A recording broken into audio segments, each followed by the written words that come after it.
ॐ गणपतये नमः। गिरीशं गणेशं गले नीलवर्णं गवेन्द्राधिरूढं गुणातीतरूपं भवं भास्मरं भस्मनाभूषितांगं भवानी कलत्रं भजे पंचवक्त्रम्। ओम श्री जगदम्बिकायै नमः। चैत्र नवरात्रि का प्रथम दिन, संवत्सर का पहला दिन, संवत्सर 2078। यह जो संवत्सर है हिंदुओं का आज नया दिन, नया वर्ष और नई उत्साह, भगवती दुर्गा की आराधना। यह जो चैत्र मास है यमदश तिथि के माध्यम से जाना जाता है, क्योंकि इस तिथि के अंतर्गत बहुत सारी महामारी, बहुत सारे कष्ट, बहुत सारे रोगों का यह समय होता है। और उस समय से बचने के लिए, महामारी से बचने के लिए, कई तरह के प्राकृतिक आपदाओं से बचने के लिए यह जो चैत्र में जो नवरात्र होता है, देवी की आराधना होती है, यह उसी का मुख्य कारण होता है। और भगवती का जब कृपा प्राप्त हो जाता है तो व्यक्ति को भुक्ति और मुक्ति सब मिल जाती है, अर्थात भोग और मोक्ष दोनों की प्राप्ति होती है। और खास करके जब कभी जीवन में आपत्ति आए, विपत्ति आए, तो नवरात्र विधि से श्रीमद् देवी भागवत कथा श्रवण करने से सब दुखों का अंत बताया गया है, महामारी का नाश बताया गया है। जीवन में जो भी विघ्न उपस्थित हो जाता है उसे यह जो भगवती दुर्गा जो दुर्गति नाशनी है, भक्तों के दुर्गति का नाश करती है। महामारी हो या कोई कष्ट हो, जीवन में किसी भी प्रकार का कोई कष्ट हो, तो आज के समय में यह बड़ा प्रासंगिक है कि भगवती महामाया आद्य शक्ति जगदम्बा प्रसन्न होकर के संसार पर से आए हुए कष्ट को दूर करे। इसलिए यह जो श्रीमद् देवी भागवत की कथा की जा रही है अनुष्ठान पूर्वक। तो इसमें नवरात्रि के प्रथम दिन माता शैलपुत्री की पूजा होती है। और भगवती जो शैलपुत्री है, यह बड़ी साधकों के मन को एकाग्रचित करके सांसारिक भव बाधाओं से, रोग व्याधि से निकाल करके और भक्ति में मन अनुरक्त हो जाता है, मन प्रसन्नचित हो जाता है और सारे कष्टों को जीव भूल करके भक्ति में तत्पर हो जाता है। तो माता शैलपुत्री को हृदय में ध्यान रखते हुए श्रीमद् देवी भागवत के कथा में प्रवेश करेंगे। तो श्रीमद् देवी भागवत के कथा में प्रवेश करने के पहले जो 5 अध्याय जो इसमें स्कंद पुराण से लिए गए हैं, और इन 5 अध्यायों में देवी भगवती की महिमा का वर्णन किया गया है कि यह जो श्रीमद् देवी भागवत है, इसको सुनने से क्या लाभ है और उसको सुन करके क्या मिल सकता है। तो इसका यह स्कंद पुराण के मानस खंड में इसका बड़ा विस्तृत वर्णन है। इसमें 5 अध्यायों में इसका विस्तृत वर्णन है। तो इसमें देवी महात्म्य जो शुरुआत ही होती है, इसको जो पहला जो श्लोक है बड़ा अद्भुत है। सृष्टौ या सर्गरूपा जगद बन विधौ पालनीया च रौद्री संहारे च अपि यस्य जगदीदम् अखिलम् क्रीणम् या पराख्या पश्यन्ति मध्यमाथो तदनु भगवती वैखरी वर्णरूपा शाश्मद्वाचा प्रसन्ना विधि हरिगिरीशा राधिता अलंकरोत्। जगत के सृष्टि कार्य में जो भगवती है वह उत्पत्ति रूपा में प्रकट हो जाती है, रक्षा कार्य में पालन शक्ति के रूप में प्रकट होती है। और ये जो भगवती है संहार का जब समय आता है तो ये भगवती रुद्र का रूप धारण करती हैं। और यह जो संपूर्ण विश्व है यह मात्र भगवती का क्रीड़ा स्वरूप है, खेल स्वरूप है। खेल खेल में भगवती ने इस संसार का निर्माण किया है। और यह जो भगवती है, यह माता जो है वाणी के रूप में 4 प्रकार से इनका व्यक्त किया जाता है। परा, पश्यंती, मध्यमा और वैखरी। तो परा, पश्यंती, मध्यमा और वैखरी वाणी में अभिव्यक्त होने वाली जो ये भगवती माता है, यह ब्रह्मा विष्णु महेश द्वारा निरंतर आराधित है। और ये जो भगवती है वे हमारी वाणी को परिष्कृत करे, शुद्ध करे, ताकि हमारे वाणी परिष्कृत हो, मन परिष्कृत हो। और जब मन वाणी परिष्कृत हो जाती है, शुद्ध हो जाती है, तो फिर जीव को परम आनंद की, परम तृप्ति की प्राप्ति होती है। तो ये भगवती का जो 4 स्वरूप बताया गया है, परा, पश्यंती, मध्यमा और वैखरी, ये बड़ा अद्भुत है। और इसमें भगवती का जो स्वरूप है, इसमें जप भी 4 प्रकार का होता है। इसमें परा, पश्यंती, मध्यमा और वैखरी साधना भी जो है 4 प्रकार की होती है, परा, पश्यंती, मध्यमा और वैखरी। और जैसा कि कहा गया है कि इतिहास पुराण का जो पाठ करना चाहिए, तो उसमें जो पहला श्लोक का बोलने के लिए अनिवार्यता बताया गया है कि नारायणं नमस्कृत्य नरं चैव नरोत्तमं देवीं सरस्वतीं व्यासं ततो जयमुदीरयेत्। कहा गया कि नारायण का, नर का और भगवती सरस्वती का और अंत में व्यास जी का स्मरण करके कोई भी यह इतिहास पुराण का पाठ करना चाहिए। तो इसमें परापश्यंती, मध्यमा और वैखरी से यह भी जुड़ा हुआ है। ये परापश्यंती, मध्यमा और वैखरी को समझना बहुत जरूरी है, क्योंकि जप भी परापश्यंती, मध्यमा, वैखरी होता है। साधना भी 4 प्रकार की होती है, परापश्यंती, मध्यमा और वैखरी। और इसमें ये जो 4 प्रकार के जो यह नर नारायण और देवी सरस्वती और व्यास, ये सब में बड़ा अद्भुत समन्वय है। कैसे समन्वय है? वैखरी वाणी कहते हैं जिससे बिखर जाती है, जैसे जो आवाज सुनाई पड़ता है, जो बोली हम आवाज बोल रहे हैं, अभी जो बोल रहे हैं आप लोग श्रवण कर रहे हैं, यह वैखरी वाणी है, क्योंकि आवाज निकल रही है, स्पष्ट उच्चारण हो रहा है और यह दूसरे के कान में भी जा रहा है, इसलिए इसको वैखरी वाणी कहा गया। और एक वाणी जो होती है कंठ में रहती है, उस वाणी को जो है मध्यमा कहा गया है। यह वाणी जो है कंठ में रहती है, यह अस्फुट, पहले कोई भी बात बोलने के पहले कंठ में स्थित आता है, कंठ में आवाज आती है, और वही कंठ में आई हुई जो आवाज है उसको मध्यमा कहा जाता है। और उस आवाज को, उस ध्वनि को, उन मंत्रों को, उस शब्द चित्र को पहले देखा जाता है, ध्यान में देखने की प्रक्रिया है, जिसको पश्यंती के नाम से जाना जाता है। और वह जहां से मूल स्रोत है, जहां से वाणी का उद्गम स्थान है, जहां से पूर्ण ब्रह्म परमात्मा की बात होती है, जहां से वह संपूर्ण शब्द विन्यास प्रकट होते हैं, वह जो है परावाणी है। उसी प्रकार से यह जो 4 स्वरूप बताए गए हैं कि इतिहास पुराण का पाठ करने के पहले ये 4 नाम क्यों लेने हैं? नारायण का, नर का, भगवती माता सरस्वती का और व्यास जी का। क्योंकि व्यास का मतलब हुआ वैखरी वाणी, व्यास मतलब बोलने वाला। व्यास जो है प्रवचन करता है, बोलता है, वह अपनी भावना को दूसरे के कानों तक पहुंचाता है, ये वैखरी है। और देवी सरस्वती कंठ में निवास करती हैं, इसलिए ये मध्यमा वाणी है।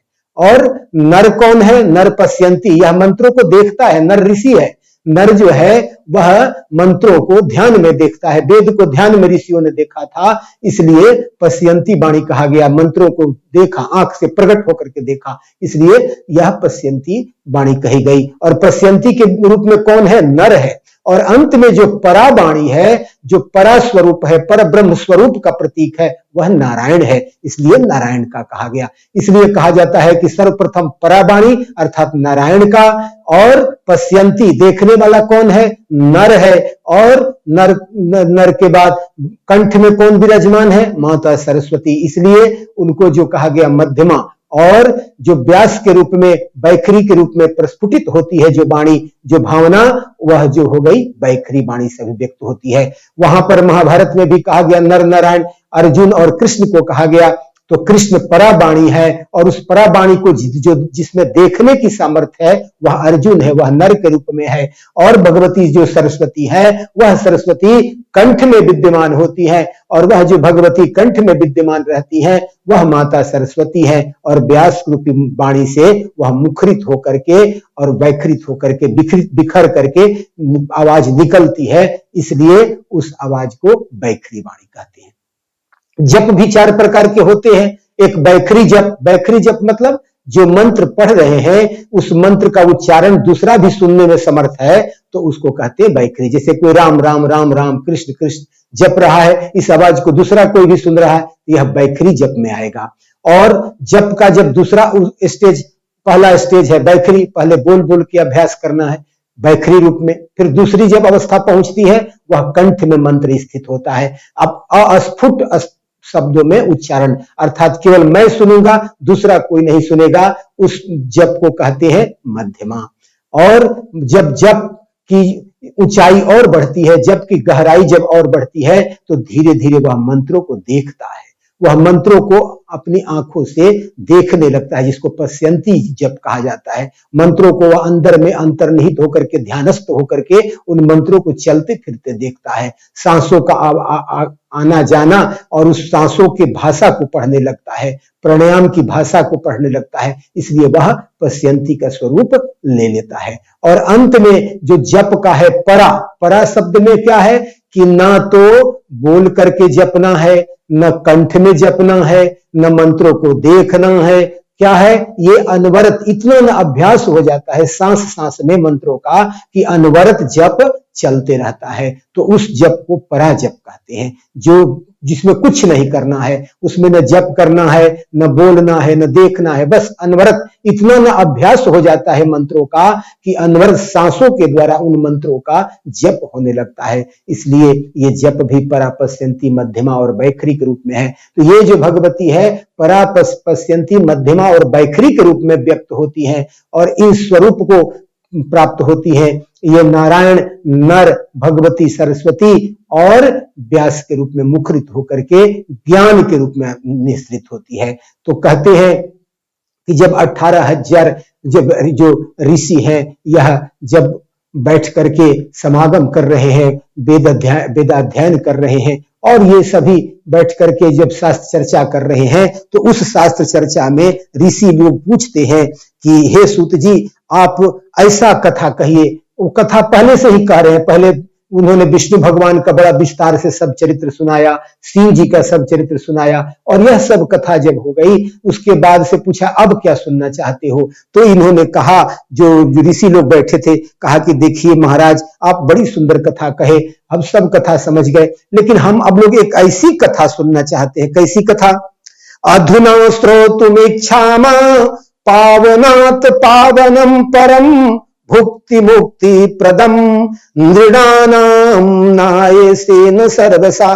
कहते हैं कि अधुना श्रोतुमिच्छामा, अभी हम लोग की जो इच्छा होती है कि पावनात् पावनम परम, हम लोग ऐसी पावन पवित्र, पावनों से भी पवित्र से पवित्र कथा का श्रवण करना चाहते हैं। कैसी कथा? जो भुक्ति मुक्ति प्रदम, जो क्या करती है? भोग भी देती है और मोक्ष भी देती है। और क्या कहते हैं कि यह अनायास प्राप्त हो जाता है। यह जो व्यक्ति जो है, जिस पर जो भगवती का जो ऐसा चरित्र सुने जिससे कि उसको भोग भी मिले और मोक्ष भी मिले। संसार में आजकल यही चाहता है लोग कि हमको क्या है कि संसार में जब तक जिए सुख से रहे और मरने के बाद भी हमको मुक्ति हो जाए। तो इसकी कथाओं को पूछते हैं। तो उसके जवाब में सूत जी ने जो जवाब दिया है, कहा कि देखो इसका जो सबसे बढ़िया जो उपाय है कि वह भगवती की चरित्र को सुनिए, क्योंकि यही भगवती परा पश्यंती मध्यमा और वैखरी है। यही भगवती जो है नारायण, नर और माता सरस्वती एवं व्यास के रूप में अवतरित होती है। ये भगवती संसार की सृष्टि करती है, ये भगवती जो है संसार का पालन करती है और ये भगवती ही संसार को संहार करने की शक्ति प्रदान करती है। तो ये माता जो है शक्ति प्रदान करने वाली है, बल देने वाली है। तो इस प्रकार से कहते हैं कि जब मनुष्य को बहुत कलुषित भाव भी हो, बहुत सारे जीवन में पाप भी किया हो, कई जन्म जन्मांतर का पापी भी हो, वह भी श्रीमद् देवी भागवत की जब कथा सुनता है तो वह पवित्र हो जाता है। कहते हैं कि यह जो देवी भागवत कथा है, देवी भागवतम तत्र पुराणम, कैसा पुराण है भाई देवी भागवत? कहते हैं कि देवी भागवतम तत्र पुराणम भोग मोक्षदम, यह भोग और मोक्ष को देने वाला है। और स्वयं तु श्रावयामास जन्मेजय भूपति, स्वयं जन्मेजय भूपति राजा, यह जन्मेजय जो राजा है इन्होंने स्वयं इसको सुना था। व्यास जी से पूछा था कि हे व्यास जी, मेरे पिताजी को सर्प काटने से मृत्यु हुई थी, तो उनका क्या मैं करूं जिससे उद्धार हो जाए, क्योंकि सुना है कि जिसको सर्प ने काट दिया रहता है उसकी मुक्ति नहीं होती। यह जो जन्मेजय साधारण नहीं है, यह अपने पितरों को कल्याण की बात सोचता है। तो जन्मेजय पूछते हैं व्यास जी से कि परम कल्याण की कोई बात हो तो बताइए, जिससे कि मेरे पिताजी का सारा दोष खत्म हो जाए, जन्म जन्मांतर में भी कोई पाप हो उस सब पाप भी खत्म हो जाए और वे मुक्ति को प्राप्त करें। ऐसा कोई निश्चित उपाय हो वही उपाय कहिए। तो इस प्रकार जब सुन करके तब कहते हैं कि देखो देवी भागवत ऐसा उपाय है कि जिसको सुनने से धर्म अर्थ काम और मोक्ष सब की सिद्धि निश्चित रूप से हो जाती है। कहते हैं सर्व यज्ञेषु सर्व तीर्थेषु सर्व दानेषु यत् फलम, जितना भी कोई पुण्य किया जाता है सब पुण्यों का जो फल होता है वह एकमात्र देवी भागवत श्रवण से ही प्राप्त हो जाता है। अर्थात जितने भी संसार में बताए गए हैं उपाय आदमी को मुक्ति होने का, भोग प्राप्त करने का, मोक्ष प्राप्त करने का, वह देवी भागवत से बिल्कुल ही प्राप्त हो जाता है। कहते हैं कि देवी भागवत सुनने से और क्या फायदा है। तथा न गंगा न गया न काशी न नैमिषं नो मथुरा न पुष्करम पुनाति सद्यो बदरीवनम नो यथा ही देवी मखये सविप्रा। कहते हैं विप्रो गंगा गया काशी नैमिषारण्य और मथुरा पुष्कर और बद्रिकारण्य भी मनुष्यों को उतना पवित्र नहीं कर सकते जितना कि श्रीमद् देवी भागवत नवाह पारायण से लोग पवित्र हो जाते हैं। तो यह जो बड़ा कभी संकट की स्थिति आवे तो कभी भी इसको सुना जा सकता है। ऐसे नवरात्र में सुनने से इसका बड़ा महत्व है। चैत आश्विन के नवरात्र में तो इसका विशेष महत्व है और ये चैत नवरात्र में देवी भागवत की कथा हम लोग सुन रहे हैं, क्योंकि यह कथा सुनने से अपुत्रो लभते पुत्रम दरिद्रो धनवान भवेत रोगी रोगात प्रमुच्येत श्रुत्वा भागवतामृतम। कहते हैं कि जो व्यक्ति पुत्रहीन है वह पुत्रवान हो जाता है, दरिद्री व्यक्ति धन से संपन्न हो जाता है, और यदि कोई व्यक्ति रोगग्रस्त हो रोगी रोगात प्रमुच्येत, अर्थात कोई बीमारी हो गया, महामारी हो गया, तो वह बीमारी भी देवी भागवत की कथा सुनने से दूर हो जाती है।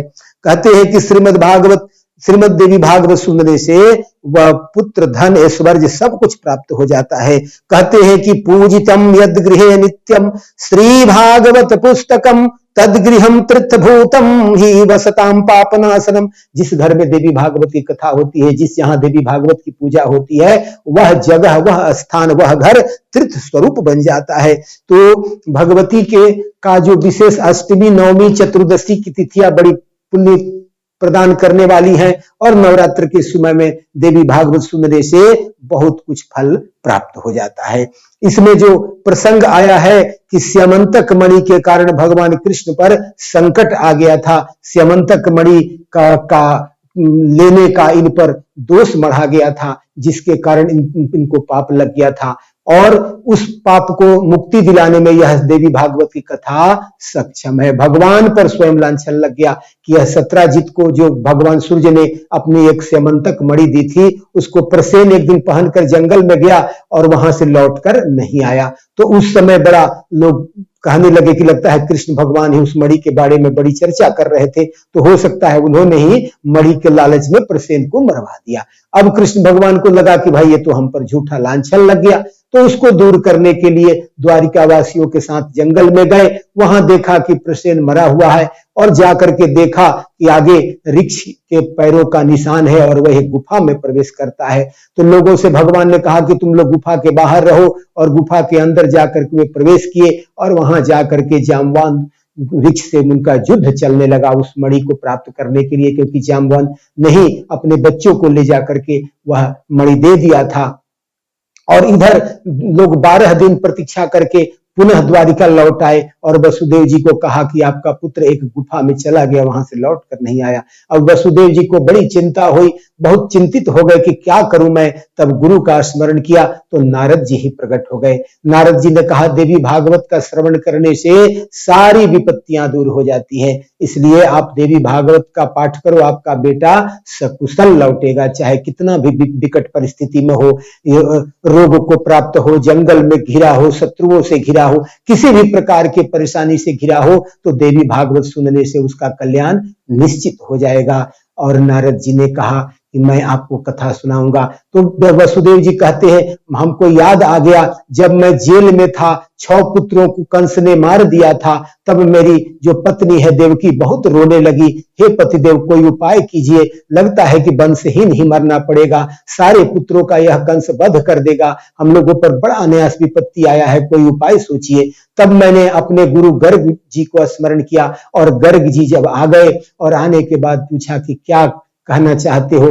कहा, महाराज बड़ी विपत्ति में हूं, इस विपत्ति से छुटकारा दिलाइए। तो कहते हैं कि देखो, संसार में जब मनुष्य चारों तरफ से घिर जाए, बहुत सारे विपत्तियों से घिर जाए, तो भक्तों के कष्टों को दूर करने के लिए दुर्गा जो है दुर्गति हारिणी है।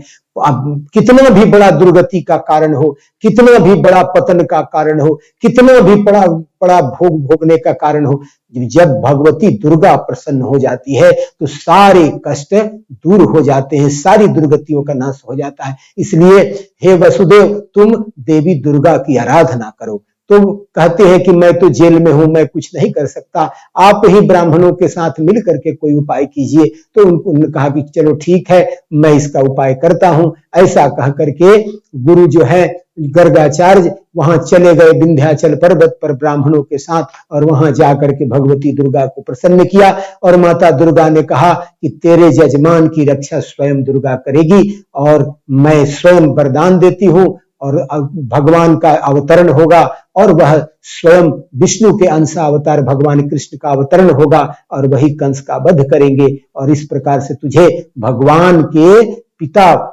होने का सौभाग्य भी वसुदेव को प्राप्त होगा। तो यह जो भगवती है, क्या नहीं दे देती है, सब कुछ दे देती है, और ऐसा ही हुआ। इसलिए मैं जानता हूं, वसुदेव जी कहते हैं नारद जी से, देवी भागवत का महिमा मैं जानता हूं, आप देवी भागवत सुनाइए। और इस प्रकार 9 दिनों तक नारद जी ने देवी भागवत की कथा सुनाई है।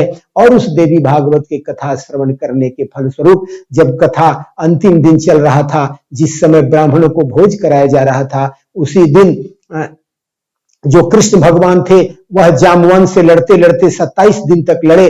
तब अंत में जामवन को समझ में आ गया यह हमारे भगवान राम ही कृष्ण के रूप में अवतरित हुए हैं, और तब उनको पहचान करके प्रणाम किया, और प्रणाम करके लक्ष्मी स्वरूपा अपनी पुत्री जामवंती उन्हें प्रदान किया। और भगवान जो है 9वें दिन, जिस दिन देवी भागवत का जो अंतिम कार्यक्रम चल रहा था, उस दिन भगवान लक्ष्मी के साथ युक्त होकर के, लक्ष्मी स्वरूपा जाम्बवंती के साथ युक्त होकर के वहां प्रकट हो गए, उपस्थित हो गए, और चारों तरफ जय जयकार, भगवती की जय जयकार होने लगी कि धन्य है माता जगदम्बा की कृपा, धन्य है यह श्रीमद् देवी भागवत, जिसके प्रभाव से भगवान जो है कृष्ण लक्ष्मी से युक्त होकर के लौटे हैं, और द्वारिका का सारा दुख दूर हो गया। उस दिन से देवी भागवत की यह परंपरा बन गई। चैत में, आश्विन में आदि लोग आचार्यों से, पुरोहितों के माध्यम से, जो स्वयं समर्थ नहीं है, गुरु के माध्यम से, आचार्य के माध्यम से देवी भागवत की कथा का श्रवण करते हैं, अनुष्ठान करते हैं, और उस अनुष्ठान में सहयोग करके उस पुण्य का भाग प्राप्त करते हैं। तो इस प्रकार से यह जो देवी भागवत की जो कथा है अत्यंत पुण्यमयी है। और जब लोगों में मतभेद हो जाता है, जब मतभेद हो जाता है, सुधुम्न का जन्म ऐसे ही हुआ है। सुधुम्न का जो जन्म हुआ, इसमें माता ने कहा कि मुझे पुत्री चाहिए, और पिता ने कहा कि मुझे पुत्र चाहिए, और पुत्र पुत्री के उधेड़ गुण में उनको पुत्री उत्पन्न हो गई। होता के द्वारा विपरीत संकल्प देने के कारण उनको पुत्री उत्पन्न हो गई। तो वशिष्ठ जी ने कहा कि यह तो तेरी पुत्री हो गई। कहा, मैंने तो पुत्र मांगा था। तो उन्होंने कहा कि तुम्हारी पत्नी के द्वारा आग्रह करने के कारण ऐसा हुआ है। इसलिए जब दोनों पति पत्नी के बीच में जब विवाद होता है, तो उसका जो परिणाम संतान को भोगनी पड़ती है। तो इस प्रकार से यह जो सुधुम्न थे, वह अब उस स्थिति में लड़की बन गए। तो वशिष्ठ जी ने तपस्या के द्वारा उनको पुत्र बना दिया, लड़का बन गए। लेकिन एक बार जहां से गड़बड़ी शुरू हो जाती है, जल्दी रुकती नहीं। और एक दिन ये जो सुधुम्न है जब लड़का बन गए, तो बहुत सारे राजकुमारों के साथ, सेना के साथ चले गए उस जंगल में, हिमालय पर्वत के तलहटी में, जहां पर शंकर जी ने श्राप दे रखा था कि वहां पर कोई भी आएगा वह स्त्री बन जाएगा। और वहां पर जाने के बाद वे स्त्री के रूप में परिणित हो गए। तो फिर अब वहां से जब भटके तो चले गए चंद्रमा पुत्र बुध के पास, और वहां उनसे विवाह किया, और विवाह करके पुरुरवा को जन्म दिया। और बाद में उनको दिमाग में जब आया कि मैं तो राजकुमार था, कैसे पुत्री बन गया और कैसे विवाह कर लिया, तब पुनः अपने गुरु वशिष्ठ के पास गए और कहा गुरुवर कोई उपाय कीजिए। तो गुरु जी ने शंकर जी की आराधना की, शंकर जी को प्रसन्न किया। शंकर जी ने कहा 1 महीना यह पुरुष रहेगा, 1 महीना स्त्री। यह तो और संकट हो गया, वह रोने लगा। प्रजा भी अब उसका सम्मान नहीं करती, कहता कि यह तो न पुरुष ही है न स्त्री है, बीच की स्थिति प्राप्त हो गया। तब गुरुदेव ने कहा कि देखो, जब भगवती माता पार्वती दुर्गा है, इनकी आराधना से ही संकट दूर होगा। तो उनको देवी भागवत कथा का श्रवण कराया, जिसका परिणाम यह हुआ कि सुधुम्न पूरी तरह से पुत्र के रूप में ही अवस्थित हो गए, राजकुमार के रूप में अवस्थित हो गए और इस संकट से दूर हो गए। तो जीवन में चाहे कितने भी संकट आए, कभी कभी किसी का ऐसा भी हो जाता है, कोई पुत्र है, वह जो पुत्र है जो कोई बड़ा सात्विक आदमी है और उसकी संतान नालायक हो जाती है, उसके लिए क्या करें। कहते हैं कि ऋतवाक नाम के एक बड़ा तपस्वी मुनि थे और उनका जो पुत्र हो गया बड़ा नालायक हो गया। उनको बड़ा गुस्सा आया, मेरा पुत्र कैसे नालायक हो गया। गर्ग से पूछा, गर्ग ऋषि ने कहा कि देखो, तुम्हारा जो पुत्र हुआ है वह रेवती नक्षत्र के अंतिम योग में हुआ है, अंतिम चरण में हुआ है। और रेवती के अंतिम चरण में जिसका जन्म होता है वह गणांत में जन्म माना जाता है और वह माता पिता के लिए सुखदायी नहीं होता और वह बड़ा नालायक हो जाता है। तो इस प्रकार नक्षत्र दोष के कारण तुम्हारा जो पुत्र है वह कलंक को प्राप्त हुआ है। तब इनको बड़ा गुस्सा आया और श्राप दे दिया कि यह रेवती नक्षत्र गिर जाए। और जहां नक्षत्र गिरा और वहीं पर जाकर के वहीं पर रेवती नाम का एक कन्या का जन्म हुआ, जिसे बाद में नमुच ऋषि ने इसे दुर्दम राजा को प्रदान किया। और दुर्दम राजा ने मनमंत्राधिपति पुत्र की कामना की तो उन्होंने कहा कि 9 आवृत्ति यदि देवी भागवत सुनोगे तो जैसा पुत्र चाहते हो वैसा पुत्र तुमको प्राप्त होगा। और इधर जो ऋतवाक मुनि थे जिनका पुत्र नालायक हो गया था, यह भी देवी भागवत की कथा श्रवण करने के कारण इनका पुत्र लायक बना। तो इस प्रकार से जीवन में जो कोई भी कठिनाई आती है वह सब देवी भागवत दूर कर देता है। आधि व्याधि बीमारी, पुत्र पौत्र, धन धान्य, गरीबी, दरिद्रता, किसी भी प्रकार का जीवन में संकट आए तो दुर्गा दुर्गति नाशनी भगवती दुर्गा का जो शरण लेता है, कहते हैं कि जो भगवती दुर्गति नाशनी भगवती दुर्गा के शरण में चला जाता है, ऐसा दुनिया में कोई संकट नहीं, ऐसा कोई विपत्ति नहीं, ऐसी कोई महामारी नहीं जिससे बचा नहीं सकती भगवती दुर्गा। इसलिए चैत्र नवरात्र में हम लोग इस महामारी के काल में एकांतिक साधना के रूप में अभी जो नवरात्रा चल रहा है, इसमें संपूर्ण भारतवर्ष, संपूर्ण विश्व में ये कोरोना वायरस का प्रभाव चल रहा है, जिसके कारण भक्त जो है भगवान के दर्शन नहीं कर पा रहे। इसलिए आप अपने घर से ही इस देवी भागवत के कथा को श्रवण करें और श्रवण करके सारी विपत्तियों से छुटकारा आपको मिल जाएगा, ऐसा पूर्ण विश्वास है। यह देवी भागवत की घोषणा है स्पष्ट रूप से कि जो भी इस देवी भागवत को श्रवण करेगा उसके समस्त संकट, आदि व्याधि, महामारी और जो भी संकट उसके जीवन में आएगा वह भुक्ति मुक्ति को प्रदान करने वाला, भोग और मुक्ति दोनों को देने वाला यह देवी भागवत है। इसके श्रवण से सब दुखों का अंत हो जाता है। इसलिए हम लोग नवरात्र में प्रतिदिन थोड़ा थोड़ा करके देवी भागवत का आनंद लेंगे। बोलिए आद्य शक्ति जगदम्बे दुर्गा माता की जय। सुरेश्वरी वेलफेयर ट्रस्ट के तरफ से यह कथा आपकी तरफ पहुंचाई जा रही है। सभी भक्तों जिनका इस यज्ञ में सहयोग है उन सबको बहुत बहुत आशीर्वाद और आप सभी कष्ट से मुक्त हो। सर्वे भवन्तु सुखिना, सर्वे सन्तु निरामयाः, सर्वे भद्राणि पश्यन्तु, मा कश्चित् दुःख भाग् भवेत्। ओम शांति शांति शांति।